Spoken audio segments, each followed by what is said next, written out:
As we get ready to reopen the country slowly, there's a lot of talk, and we hear it all the time about lives will be lost, and they will be. I mean, there's certainly a risk involved because the coronavirus is still around, and you reopen, somebody's going to catch it. Some of those people will die. And I often hear people on the right, people on the left say you can't put a dollar value on human life or something approaching that statement. And when I hear that, I always think back to when I was in graduate school. I went to Temple University in the 70s. And over in the economics department at Temple, there was this maverick professor whose name was Walter Williams.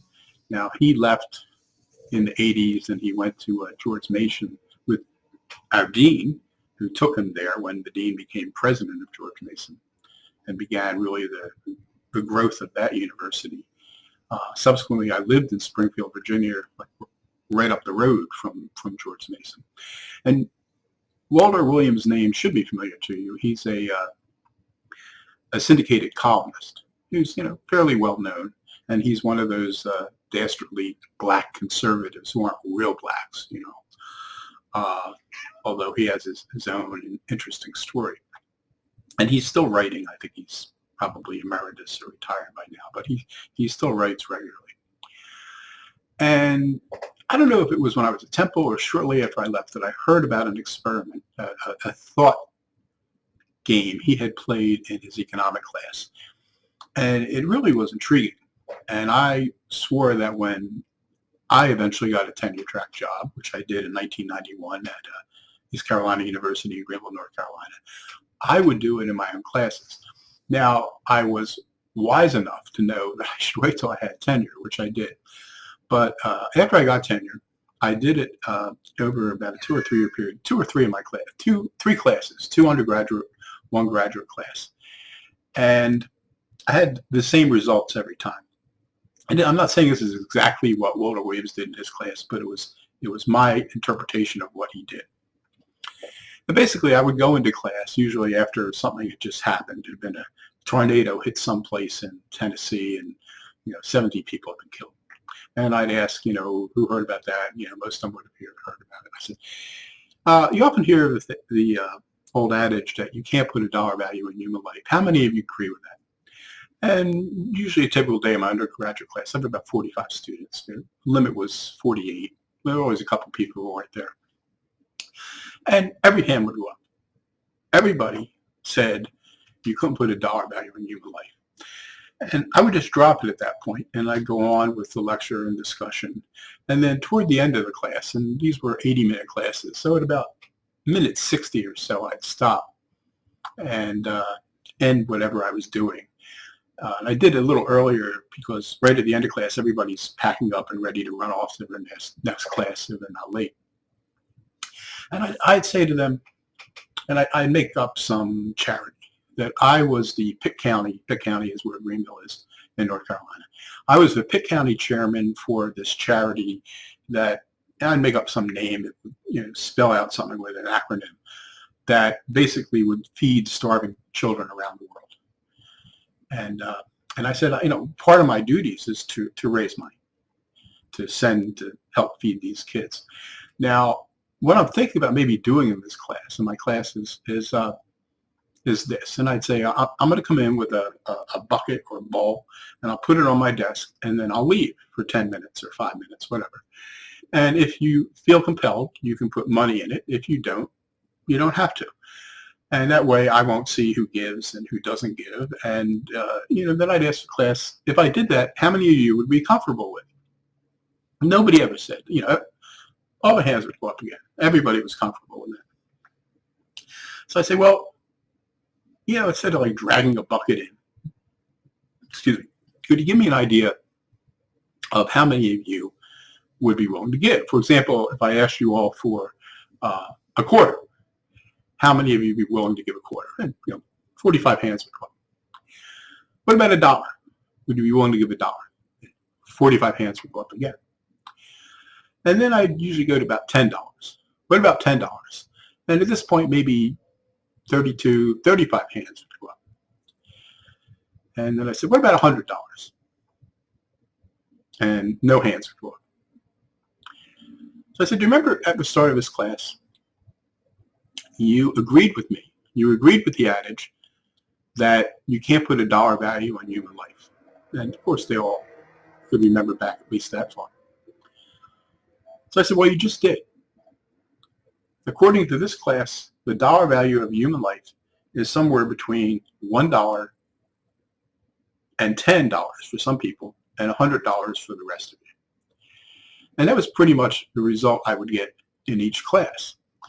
And it was interesting because it's using economics, which is what Walter Williams is, to show that we actually do put a dollar value on human life every day. I mean, unless you can say, you give money to, many of us give money to various charities, some of them help children, but unless you give every spare dollar you have to feed starving children, you're putting a dollar value on human life. You'll give this much money, but you're not going to give it all. Even Bill Gates, who gives, loads of money away, he still lives in a mansion. He still holds on to enough to live the way he likes to live. He doesn't give it all away. Everybody, unless somebody's, living in a cave wearing, rags, who's given away all of his wealth. And if you're watching this video, you haven't done that. You put a dollar value on human life. Now, it might be $1, it might be $5, $10, it might be $100, it might be $1,000, or for some people, it might be $1 million. But at some point, you still put a dollar value in human life. And we need to keep this in mind as we move forward, because when we're keeping this country closed, we're destroying it. If we keep it closed, I saw crazy Dr. Zeke Emanuel, Rahm Emanuel's brother, and this guy was involved with Obamacare. He was the one who actually was caught on tape saying, we don't need to tell the people what we're doing because they're all idiots, and they'll get upset about this. So we're going to sneak it past them. And I saw him on the news being interviewed, I think it was MSNBC, saying that we have to keep the country closed until we get a vaccine. And I thought, yeah, that's ridiculous. Hopefully we'll have a vaccine by the fall. We may not. But I mean, I remember when HIV started around 1980, late 70s, early 80s, and it was a big deal, and people were dropping dead all over the place. And we still don't have a vaccine for that. It's been, it's up to 40 years we've been looking for a vaccine for HIV, and we don't have one. I mean, we may never get a vaccine for COVID-19. We don't know that we will. How long are we going to keep the country locked up? People are, I just had a kidney transplant. Thankfully, I got the kidney in November before all this stuff hit. But there are people like me who need a kidney, but it's not essential lately. So they're not doing kidney and liver and heart and pancreatic transplants right now. And these people, all these organs are going to waste. And these people, some of them will die. The average person on dialysis lives 5 years. I mean, I was pushing 4 years. I mean, statistically, I had about a year to live when I got my kidney. Now, probably I would have lived longer because I've taken better care of myself than most of these other people. But still, I mean, these people are going to die from this. And, what's the risk? And just, for example, I live in Hillsborough County, which is basically Tampa. Now, the Tampa Bay area includes Hillsborough County and, depending how you look at it, 2 or 3 other counties, which also include, Clearwater and St. Petersburg and places like that.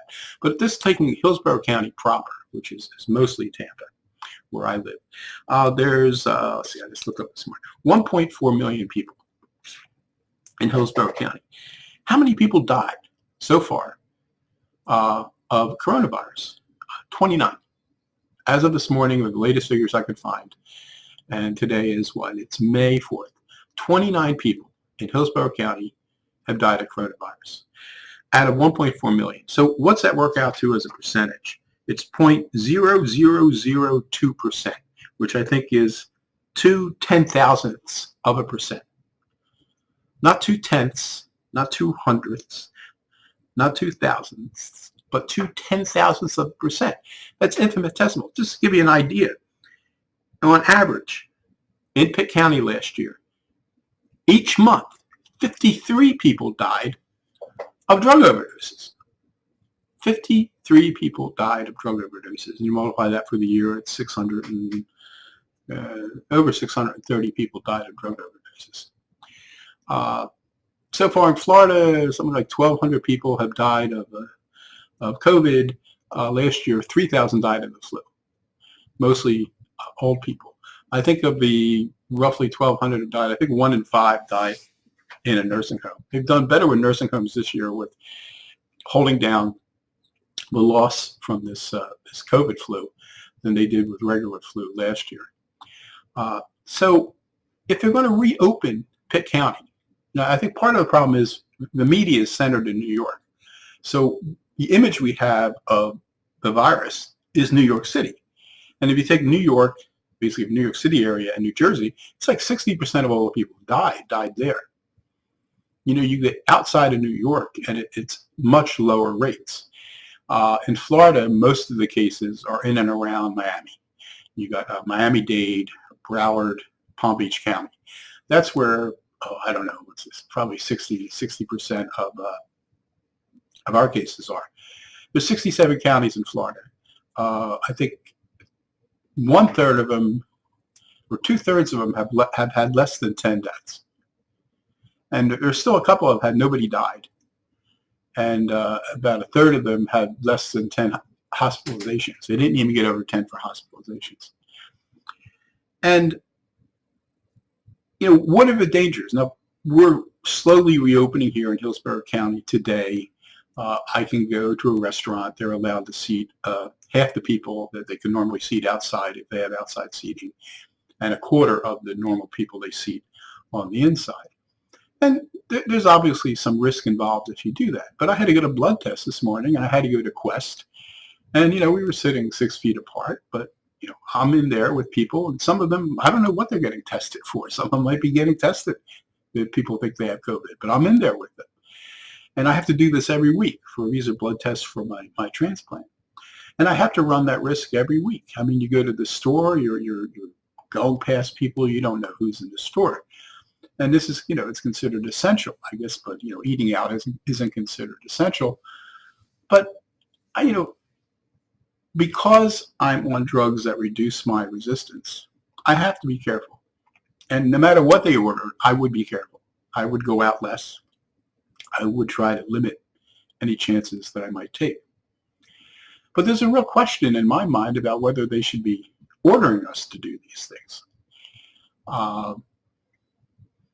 I understand why they want to do them. I understand the theory behind flattening the curve. But even if you look at those charts where you flatten the curve, we have this big curve, it goes up too high and they can't handle the hospitals. So they push it down and flatten it. When you flatten the curve, you spread it out.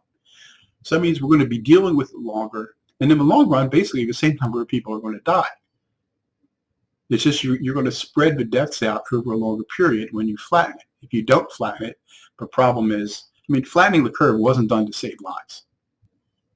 Flattening the curve was done to prevent too many people from getting sick at one time that the hospitals were overwhelmed. And it obviously prevented that. I mean, the hospitals were never overwhelmed here in Pitt County. As a matter of fact, you go in there and some of the wards there's nobody there because they're so focused on COVID-19. And there haven't been that many people hospitalized in the county. There's average like 3 or 4 people per medical center and hospital. Obviously, New York was a different case.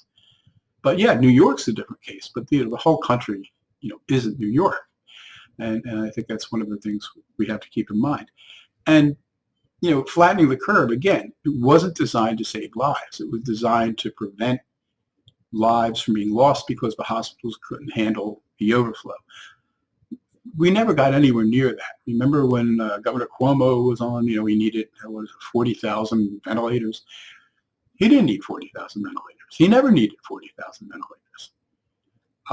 You know, he sent people who were sick from the hospital into the nursing homes, even though they were carrying the infection. But at the same time, if you had a relative in a nursing home, you weren't allowed to visit, even if you didn't have an infection. It was too risky. But apparently putting infected people into a nursing home was fine. And of all the people who died in New York, which is like the New York area is about 60% of the whole country, something like 20-25% of those who died in nursing homes. And we know why they died, because he was forcing these people in. They had the Javits Center Hospital, which was barely used. They had the hospital in Central Park that the U.S. government built, barely used. They had the hospital ship, barely used. They had all these excess beds, all these excess ventilators. And they're basically triaging and sending old sick people back to their nursing homes where obviously we're going to infect other people and infect the staff and cause more deaths there. Now, if you look back at what Cuomo was being told by the experts, about how many, hundreds of thousands, maybe over 1 million people could die in the United States. No wonder he did this. I mean, I'm sure he actually expected the surge of cases to come in that would overwhelm the entire system. So get these people back into the nursing homes to keep the beds open for other people who might be coming in who aren't as old. It's classic medical triage. It's something you have to do. I mean, I live with it all the time, and anybody who's on a transplant list lives with that. There's a matrix they use to decide who's going to get the kidney and who doesn't. And that's what he's doing. So I understand why he did it. But you have to understand it was also based on bad information, not just off 10, 15%. I mean, these guys were off by multiples. Some of them, they were off by like 600, 6,000%. They weren't even close to accurate. And it distorted our reaction to this. I'm convinced that we will eventually, after this is all over and the dust settles and, the election's over and the politics get set aside on both sides, we'll eventually conclude that we overreacted. And you can say that we overreacted for a reason, which is true. But, what's the cost going to be? What's the cost of this economy? What's the cost of women who didn't get breast exams and maybe will be worse off when they finally do get them and will be beyond treatment, or other people who had cancers, or people, people who didn't get the kidney transplant because it wasn't considered essential, and, there may be people dying right now because there's also a shortage of dialysis machines, because many of the people who go in with COVID-19 end up on dialysis because their kidneys are failing and they don't have enough machines to go around. Now, that's not a problem for me anymore, at least not for now. But I mean, I think back to the ward I used to go to, the clinic I used to know those people in there. And what was going on there, I have no idea. I wasn't going to go in to find out. So I don't know where this is going to end up. But I think one of the things to keep in mind as we reopen is we do put a dollar value on human life, whether we want to admit it or we don't. Every human life is precious. It is. But we do put dollar values on human life everywhere. Unless you're living in a cave and you're giving away all your worldly possessions to starving children or people with disease, you have put a dollar value on human life. Your dollar value may be higher than mine, maybe lower. But we do it all the time, and everybody does it. And governments have to do it too. It would be like fighting. People often say, well, that'd be another video. I don't want to go that too long. So keep that in mind. When somebody says to you, we don't put a dollar value in human life, it's bullshit. We do. And that's what we have to do now. We have to weigh, how many lives will be lost. And there will be lives lost as we reopen. It's inevitable. But what would be the cost, not just dollar cost, but human cost?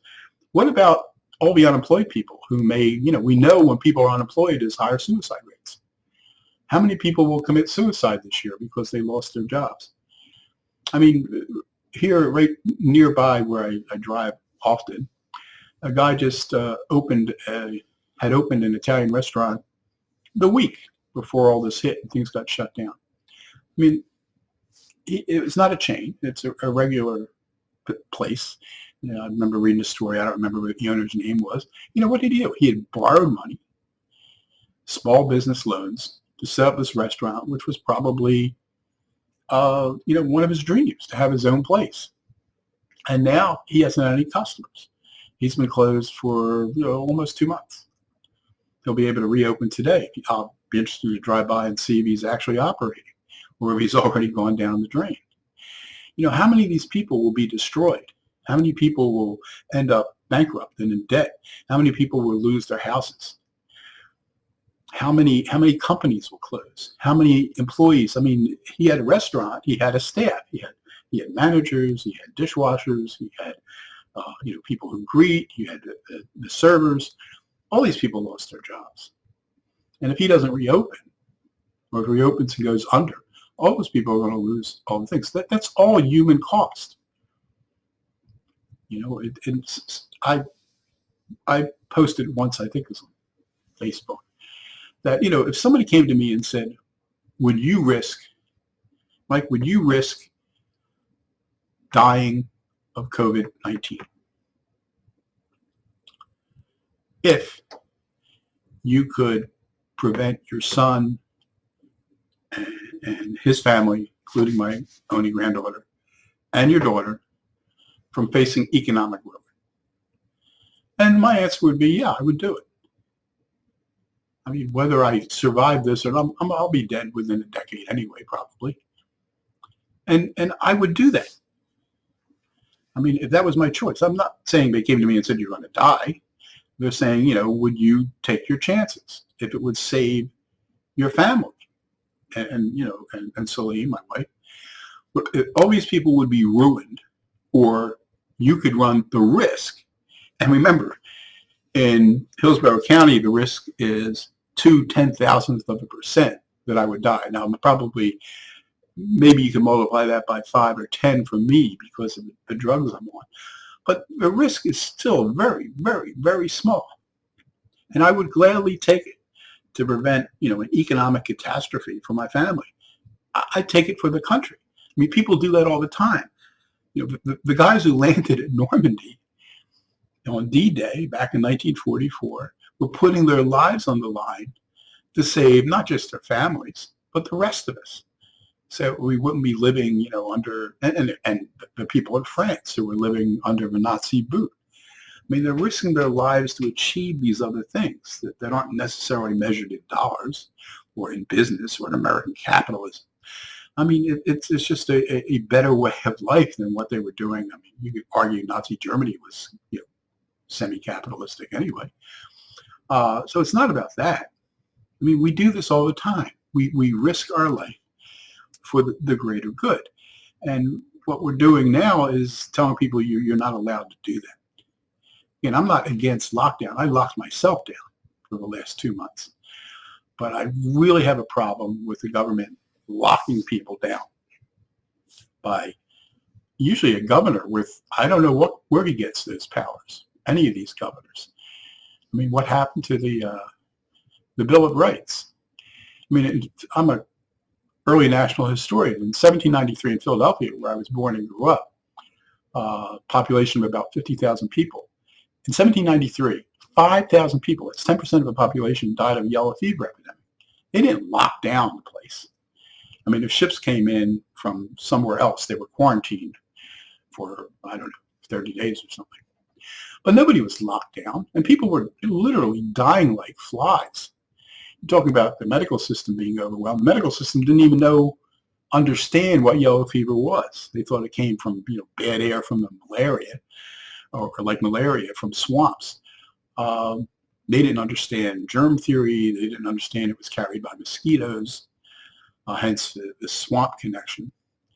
And they didn't know what they were doing. They were bleeding people. It would only usually led to earlier demise.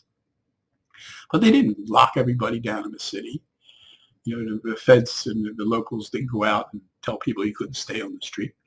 They didn't have masks that they wore or anything. And that's a 10% death rate.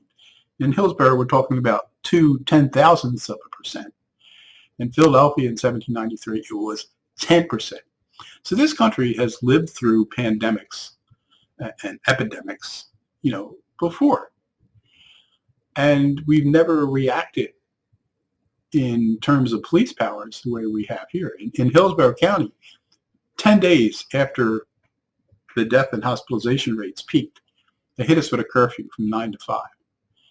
And I went on the Hillsborough County website, and it basically was that there were people in certain areas of town, and I had seen the stories, usually minority areas, where they were having these parties in the backyards, like at 1, 2 a.m. in the morning. And the police had, I think they'd broken one of them up, and they were accused of racism, So basically, instead of dealing with these individual parties when they happened, they locked down every 1.4 million people in the entire county between 9 and 5. You couldn't even go out of your house unless, you had to go to a 24-hour pharmacy, or you had to go to work, or something like that. You were a nurse at the hospital, then they would let you go. But they could stop you, and if you didn't have a good reason, you could be cited or fined or even arrested. And this is 10 days after it had peaked. So it's pretty clear to me it wasn't being done for medical reasons. It's being done because it saves them from having to go after certain groups who seemed like they weren't following the rules as close as other groups. So basically you punish everybody. Reminded me when I was in grade school, if something happened and the nun couldn't find out who happened, they'd punish all 50 kids in their class. And we'd all get writing punishments, or we'd get other punishments, or we wouldn't get recess or something. Rather than, collective punishment is basically what it is. So the Germans used to do this, collective punishments all the time. You couldn't figure out who did something, you punish everybody. Catholic school, they did the same thing. And that's what we're doing here. Everybody in the county was being punished with a curfew because some people violated the rules about social gatherings. They'd be 30 or 40 people instead of less than 6 or whatever it was. And they didn't want to have to go in and shut them down because, it would look like they were going after people because of race. So it had nothing to do with, it was all political. That particular aspect of it, not the lockdown in general, had nothing to do with that. So I think we need to start unlocking the place. And it needs to be done locally. You can't, every place isn't New York. Every place in Florida isn't like Miami. Hillsborough, Tampa, Florida, which is, for Florida, a big city. Hillsborough County alone has 1.4 million people. And then you got the other counties, you're close to about 2 million people, which actually might be more than Philadelphia if you put the counties together. Philadelphia is its own county. We may actually be collectively bigger than Philadelphia. And we've had, 29 deaths. And we should stay locked down because of the situation in New York or the situation in Miami. I just don't see it. But we'll see what happens.